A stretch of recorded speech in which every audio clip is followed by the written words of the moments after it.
Thank you. Good afternoon. It is my great pleasure to welcome to the State Department, for the very first time, President Joe Biden and Vice President Kamala Harris. This is a particularly proud day for me. I know it's a proud day for everyone here at State. It's especially meaningful to have with us our newest class of Foreign Service officers joining us via video. It's great to see you all. Thank you for being here with us today. These women and men represent the extraordinary talent and diversity of America. They're the future of this department. We're thrilled that they joined our team. Our President and Vice President know how vital the State Department is to America's security and prosperity. And they know how committed the people of the Foreign Service and Civil Service are to serving our nation to the best of their ability every single day. Mr. President, Madam Vice President, we are grateful to both of you for visiting us so early in the administration. Despite the remnants of snow outside, we know that you want to make the State Department as strong as it possibly can be for our country. And we know you're counting on us to deliver excellence for the American people. On behalf of everyone at State, I promise you, we will not let you down. Now, a quick word about Vice President Harris. She's dedicated her career to the security of the American people. As a district attorney, California Attorney General, United States Senator, and now as Vice President of the United States. And she fully shares the President's commitment to crafting a foreign policy that puts diplomacy first and that keeps our nation safe and delivers real results for the American people. And so it's my great pleasure to introduce to you the Vice President of the United States.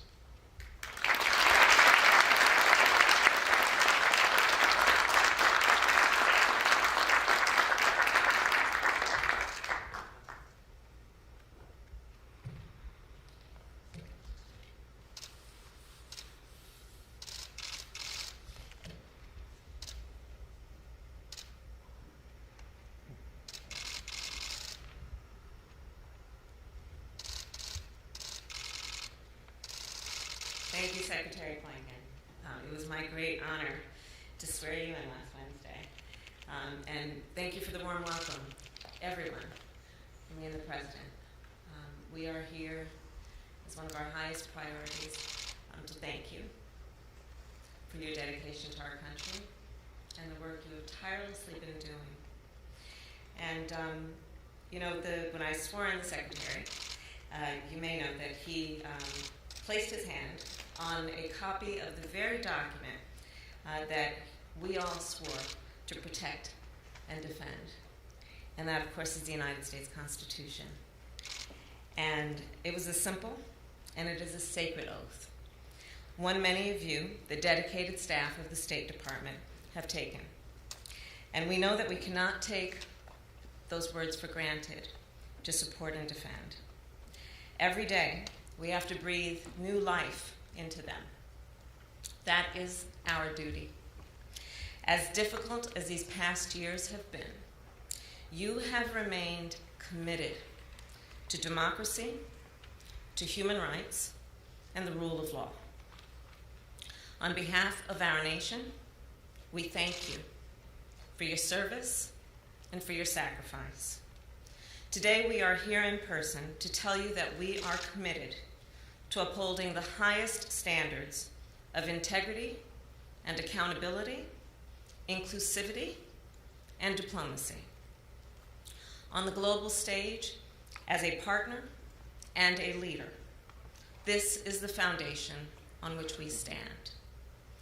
We build on that foundation both by what we do abroad, restoring our alliances and supporting international institutions, and also by what we do within our own shores. Our foreign and domestic imperatives are intrinsically linked. Everything you do, every policy you advance, every partnership you forge makes a difference in the lives of everyday Americans. At the same time, our strength in the world depends on your strength and our strength here at home.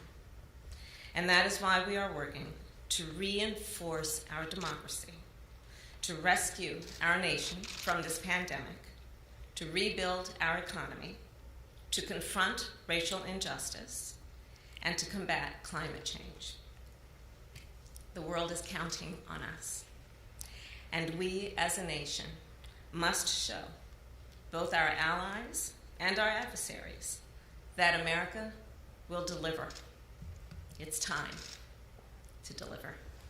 Again, thank you all for your service. And Secretary Blinken, thank you for your leadership.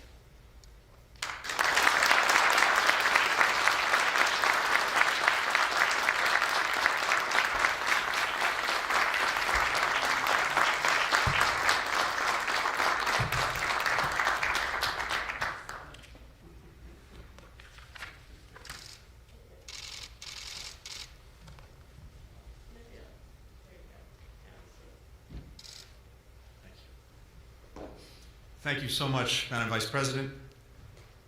And now just a brief word about President Biden. No one has ever brought as much foreign policy expertise and experience to the presidency as Joe Biden. For the 2 decades or so that I've worked for him, I've just been trying to keep up. From Baghdad to Bagram, from Paris to Pretoria, to so many points in between. It's been one of the great privileges and pleasures of my life to watch President Biden in action across the globe. And I know from seeing him in action that he believes profoundly in leading with diplomacy, mobilizing our friends and allies to work together in common cause. As important, he welcomes new ideas, dissenting views, rigorous debate. He wants to ensure that our foreign policy stays innovative and creative, so it doesn't just respond to global events, it actually helps to shape them. Those are the instructions that I have from him. That is what we are going to try to do here at the State Department. And President Biden and Vice President Harris have made it clear that in everything we do, the first question we have to ask ourselves is this: how is it going to benefit our fellow Americans? How will this policy, how will this initiative, how will this outreach answer their needs, their values? How will it make their lives just a little bit better? That's the first question we have to ask. And we're going to hold ourselves to that standard every step of the way. We're lucky to have this president and this vice president at the helm during such a pivotal time for our nation and for the world. And so it's very much my honor today to introduce to you the President of the United States.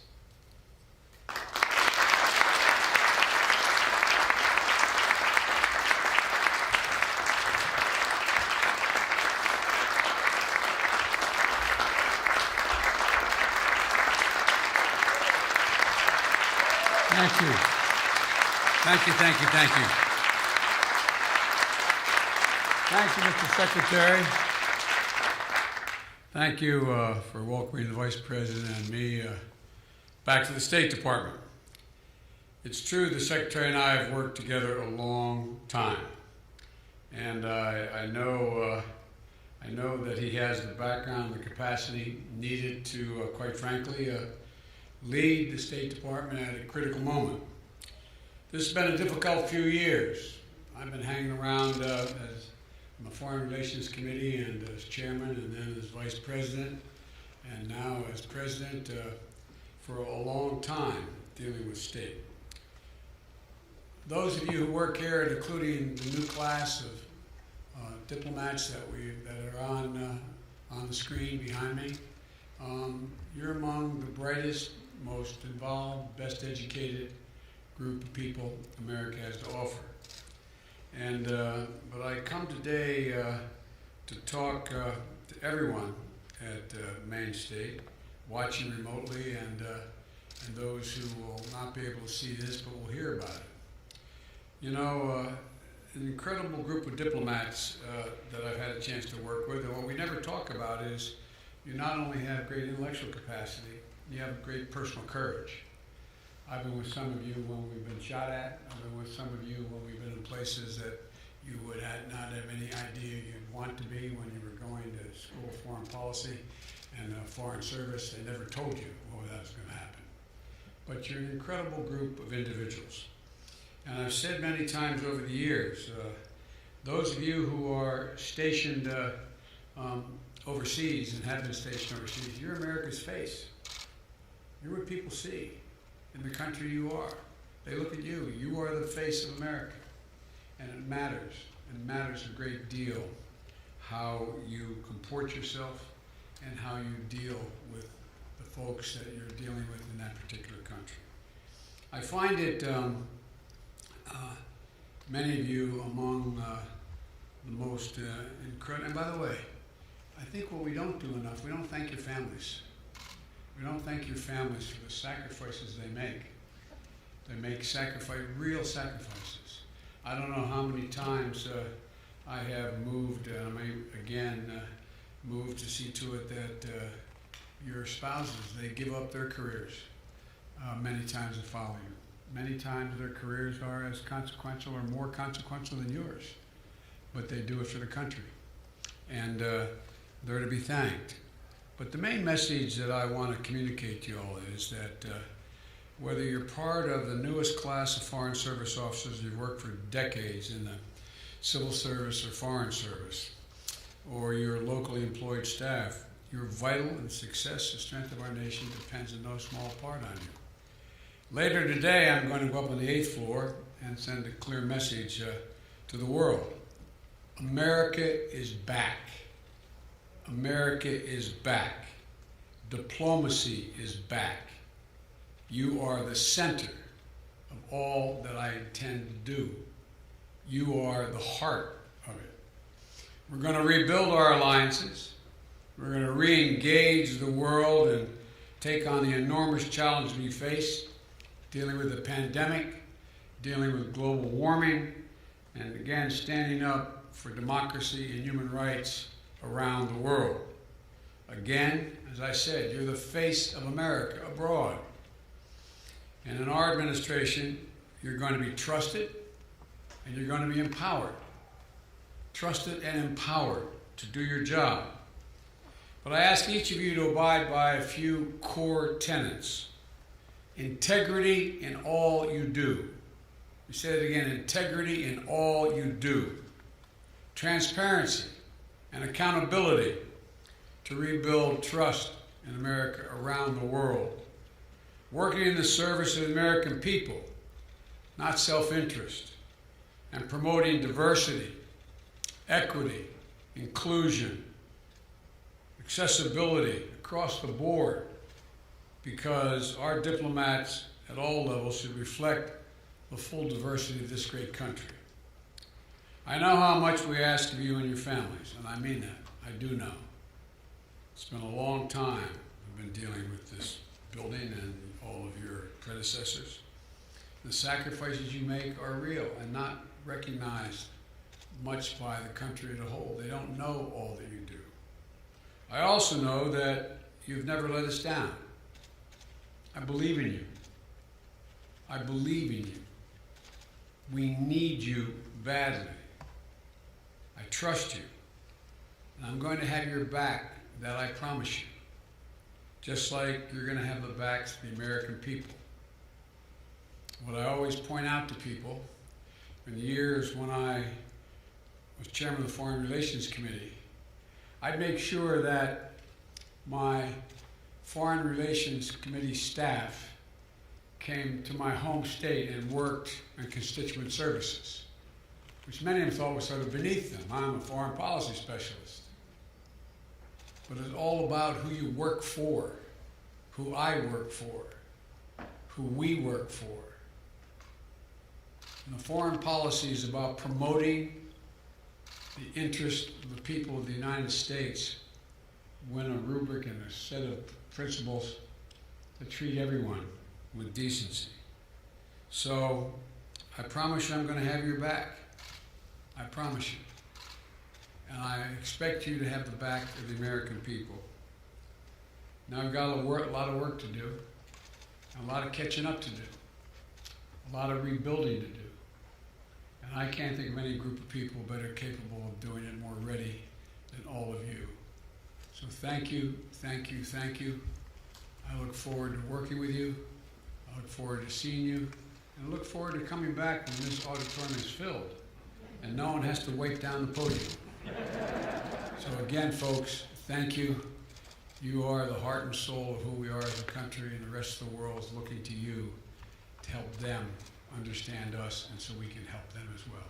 So thank you all very much, and may God bless you, and may God keep you all safe when you're abroad. Thank you.